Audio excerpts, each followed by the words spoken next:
Hi there everybody, on today's wrestling news we're going to tell you all about the major changes coming to WWE's commentary teams. We're going to talk about an NXT call-up that could happen as soon as tonight. And we're also going to talk about Bandido, the latest on him. But first we have to start, unfortunately, with a really tragic story. Sara Lee, who won the 2015 season of WWE Tough Enough, passed away.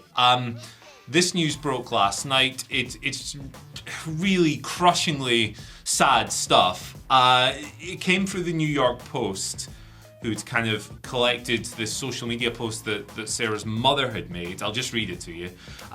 It is with heavy hearts that we wanted to share that our Sarah Weston has gone to be with Jesus. We are all in shock and arrangements are not yet complete. We ask that you respectfully let our family mourn. So there you go, man. That's where we're at. There's been no cause of death or anything like that. No additional info, which is, private things. You don't press for any of that stuff when something this horrible happens. So yeah, 30 years old, man, no age at all. She hadn't been in the wrestling business for a long time, but I don't think that matters. I think the key thing with this story is that she was a mother of three, she was a wife, she was married, for those of you who don't know, to former WWE wrestler Wesley Blake. Really, just situations like this, when you think of the familial connections and you have these young families who are dependent on their parents, now half of that is suddenly gone. Yeah. It's absolutely crushing, and we just wish our very best and whatever we can do really in that regard to the family, to Wesley Blake, to the children. It's a terrible thing to happen to anyone. Yeah, condolences obviously from all of us at WhatCulture, and I'm sure the wider wrestling fan base at large. Bull James, the former Bull Dempsey, was the one to kick off a GoFundMe page to invite people to support the family if they wish. We'll get a link, I guess, in the notes of this video. You can obviously find the link as well at whatculture.com, and indeed it's everywhere online today, being shared by wrestlers and fans alike. It's just to obviously cover funeral costs and then obviously just be able to support the family ahead, as Murray says. A family has lost its mother and wife today, so just incredibly sad, but obviously go and donate if you are able. Yeah, absolutely. Terrible, terrible stuff. And once again, our deepest condolences to those affected by this just really horrible situation. Let's talk about some wrestling stuff, I guess. WWE's commentary teams are getting a bit of a shake-up. It seems Variety broke this news, but it was kind of it coincided with WWE breaking it themselves. WrestleVotes tweeted yesterday afternoon going, hey, there's going to be some changes to Raw for the season premiere episode, which is next week. This confused me. Season premiere for SmackDown is this week. Yes. And then you have a pay-per-view in the middle of them. That blew my wig off, but hey. The 52-week shows that never end. Yeah, it's nuts, isn't it? But they've been doing it every year, I guess, since the TV rights deals came in. But basically, I'll just tell you what you're going to get, shall I? Friday Night SmackDown, you're getting Michael Cole, you're getting Wade Barrett up from NXT. You're also getting Samantha Irvin as the ring announcer. Backstage interviews will be done by Kayla Braxton and Megan Morant. On Raw, Corey Graves, he's still going to be there. Jimmy Smith is no longer with WWE. Best wishes, Jimmy. I thought he did a good job, good professional job, but he's no longer there. A difficult chair to sit in, it seems, the Monday Night Raw hot seat, and he did. He made that seem quite easy and clearly figured out the Vince McMahon trick when he was still in his job and transitioned well with Triple H. Yeah, he'll be missed from that seat, I think. Yeah, absolutely. I thought he did a good job, man, and particularly when Vince was there screaming in the ear, not an easy life. Put a lot of other people off, didn't it? Yeah. A lot of other wrestling people off, and he came from another world and made it seem normal. So. Exactly, and you look at the struggles that a professional broadcaster like Vert had when he was in the seat. Yeah. I thought Jimmy did a good job, but anyway, Kevin Patrick is going to be the one taking his play-by-play role, so that's pretty interesting. I'm not going to do the impression because Will Ward's off. Mike Rome will continue to do ring announcing, and Byron Saxton will transition away from commentary into the backstage interviews. I'm actually a bit bummed out about that because I like the dynamic between him and Corey Graves. Yeah. A lot of people don't. I do. Sue me. He'll be backstage doing interviews with the returning Kathy Kelly. Kathy Kelly, big fan. Great energy, Kathy Kelly. Massively so. She left NXT in early 2020, and what terrible timing that was to walk away from wrestling into sort of pastures new and things like that. She'll be welcome back. She was somebody that at least certainly gave off the impression of somebody that had a huge passion for pro wrestling. There's loads of digital content that made WWE's YouTube fun and things like that. And that, again, we talk about these jobs, they're not, previously at least, they've not been made easy for these broadcasters, have they? So we really should have tried to hire Kathy Kelly or someone, shouldn't we? Yeah, we couldn't afford her. we missed the boat on Kathy Kelly. We're in Gateshead. Yeah. Never mind. So that's Raw. NXT's getting switched up as well. Vic Joseph will be sitting alongside Booker T now. Okay, that'll be interesting. Alicia Taylor will still be doing ring announcing, and Mackenzie Mitchell's still backstage doing the interviews. On Premium Live Events, you'll have Michael Cole and Corey Graves. That existing team continues. You're probably asking about Pat McAfee. He will be back when he has finished his commitments to ESPN College Game Day. So we've kind of gone through the returns and the changes there bit by bit. Interested that there was no Morrow in this. I kind of figured he might be part of these announcements, to be honest. But changes, new voices, pretty cool, right? Yeah, and this has happened before, as you say, around this time of year, and especially now we've got the rights fees. They like to make the shows feel brand new, even if most of the product remains the same. So you can expect maybe things like possibly new stages, new logos, and in this case, new commentators. It's not the worst thing. It's really not the worst thing. As you've seen over the last few months, just Triple H's ideals have made WWE feel completely transformed. And when they start running dry, they like the aesthetic changes, and they include, I think, commentary and broadcast as a big part of that. So it's not the worst thing for WWE to get the old palette cleansed once in a while. Yeah, it's nice to get a fresh coat of paint on things. Sometimes just revitalizes and all of that. Potential NXT call up on tonight's SmackDown. I guess this could be kind of spoilery if you don't want any potential spoilers for SmackDown. So you know what we do? We have the timestamps below. Just go ahead and click on to the next story if you don't want any spoilers potentially for tonight. I'll give you 5, 4, 3, 2, 1. Legado del Fantasma could be showing up. They're going to the main roster, baby.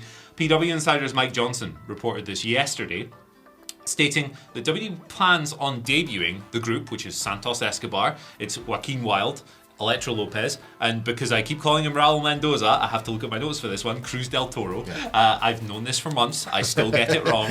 Forgive me. But they could be debuting on SmackDown as soon as tonight. Season premiere episode, it's in Worcester, Massachusetts. You'd think that they would have big things planned for that, and a debut would be that. Sources believe that they are due to start this week, and pitches involving them have already been doing the rounds. Fightful Select also reported on this. They were written off TV earlier this year with a view to moving them to the main roster, and the outlet had previously reported that they were main roster bound back in August. So yeah, I mean, certainly from an in-ring standpoint, right, at least Escobar, Wilde, and Del Toro are absolutely tremendous. And, you know, if they were in NXT, it was probably just the old cliche of the learn how to work the camera, pal, or whatever. Electra Lopez is a bit earlier in her development, but maybe they can find a good role for her there. Either way, I quite like Legado, and I'm looking forward to seeing what they can do. This has sort of felt, as you say, a little bit overdue in terms of the talent, what they clearly already offer. But certainly the internal changes within WWE have probably accelerated this. There was a point where they felt a little bit marooned on NXT. In truth, they'd been there, not even been there that long, but they'd been there long enough how clearly talented they were. And it just feels like, I don't know, this was natural especially when they got written off NXT television. They'd lost a big feud to Tony D'Angelo, who NXT have used to result in several people. Like Tommaso Ciampa was another one where they kind of have a Tony D'Angelo thing and then off they go. Electra Lopez is an interesting one. She showed early flashes of kind of being... she had a similar place that China had in the original DX. These would get up to their wacky, no-good business, and then she would actually just be a serious threat on the outside. But then 2.0 didn't do quite as much with her from a developmental point of view. So keen to see how they go. Look, there's an obvious pairing immediately. I think it would actually be revisiting a brief NXT feud with Hit Row. You've got because you've got like the male-female pairings on each side. You can do some stuff with that.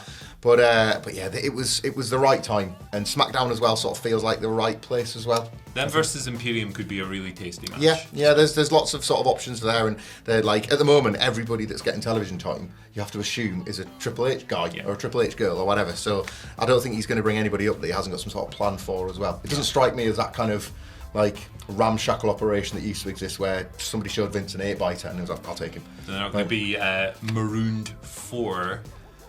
I don't know, shut up. Right, next story. This love can't take it no more. No, I really... wow, his DMs can't take it no more, apparently. Wow, referencing 2-week-old stories. Here we go. Bandido, little update on him. We reported earlier this week, we aggregated the reports that he had, while nothing was official, he had agreed a contract, or agreed a deal, with AEW, agreed terms. This isn't the case. It's since come to light via Dave Meltzer, who corroborated the original Fightful story, by the way. He has learned, actually, from sources that the deal hasn't been signed yet. So Bandido is still technically a free agent at the time of recording. And he has an offer on the table from WWE as well. which is interesting. He was interviewed by Mas Lucha this week, Bandido was, and confirmed he is still in talks with AEW and that there is a WWE offer there as well. Interesting few press weeks for him. Match with Jericho, very well received. Contract offer came straight after that. There was also the crazy story about WWE seeing him on TV and going, while the match was still ongoing, saying, "Get me that guy's phone number." For me, I think Bandido's excellent. For me, it's wild that there's only just a clamour for him now. He's been great for years, and he's been a free agent for like 10 months or something. But I guess it's just the power of having a popping match on TV. Yeah, he sort of blew minds All In, didn't he? In the main event of that show, when everybody was forced to wrestle at 100 miles an hour, he somehow found 101.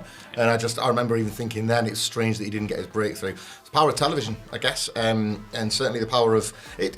In a way, it kind of tacitly puts over AEW's muscle that someone main eventing on their show that can be seen as an out of nowhere discovery can suddenly appeal to WWE. And I guess fair play to Bandido as well for maybe sitting back and courting the offers rather than just taking the first thing. Play them off each other. Too right, like go and make the money. We're seeing now that we're clearly entering an era of talent jumping back and forth with a bit more regularity and like entertaining proper offers rather than just seeing one as like a land of opportunity.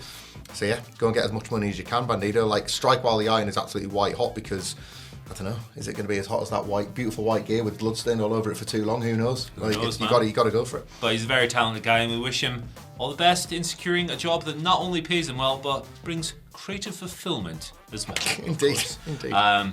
I'm just being honest, man. Why are you laughing? No, that's true. You're right.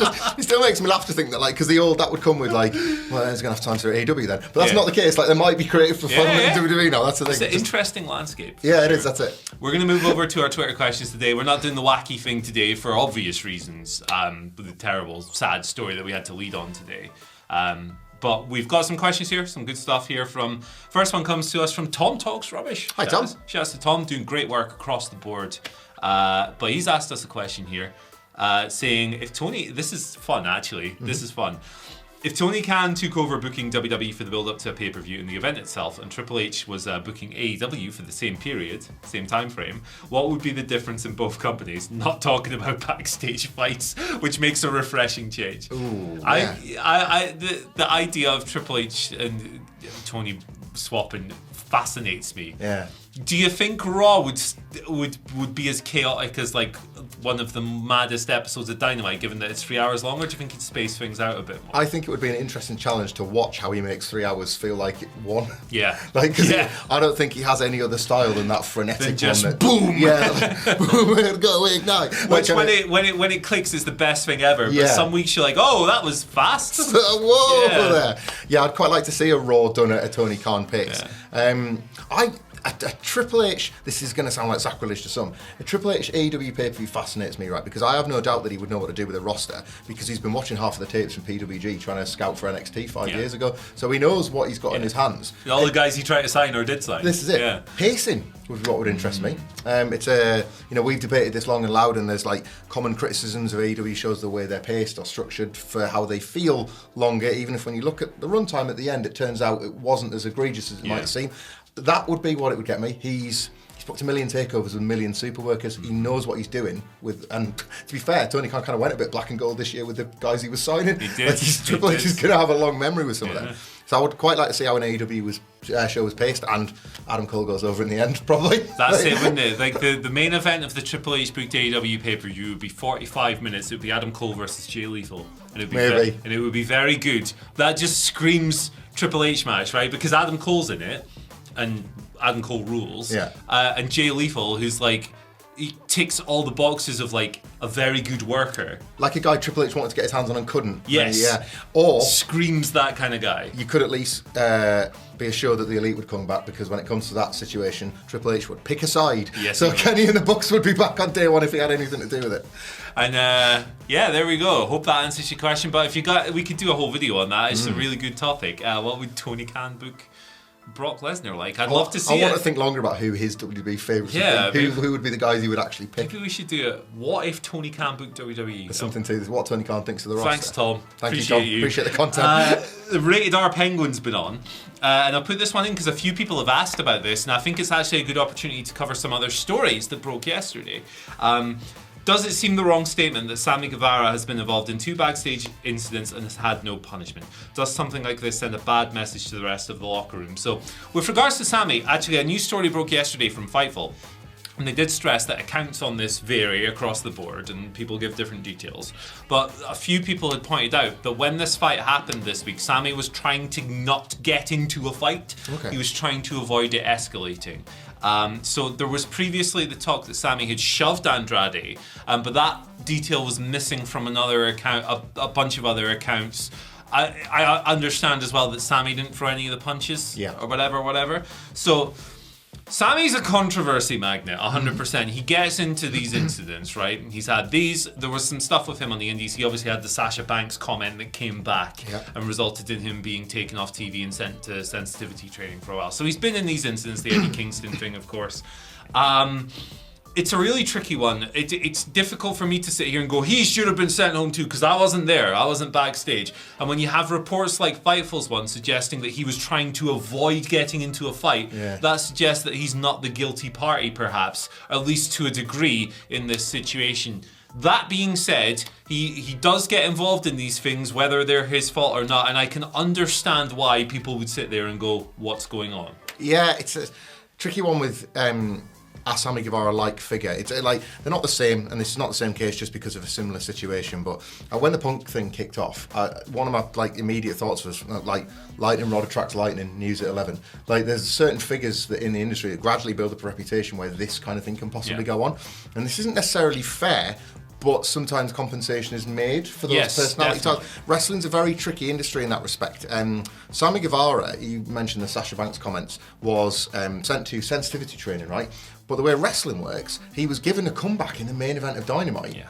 And inadvertently glorified. And what's great for wrestlers in a TV overexposure era is time away. Yes. So not that he got a big pop because it was in the pandemic, but it was the imagined big pop of the unmasking and the things like that. Same as on Wednesday night on Dynamite. A big win at the end. You could argue why would Tony Khan torpedo his booking of the main event for a situation he can handle privately.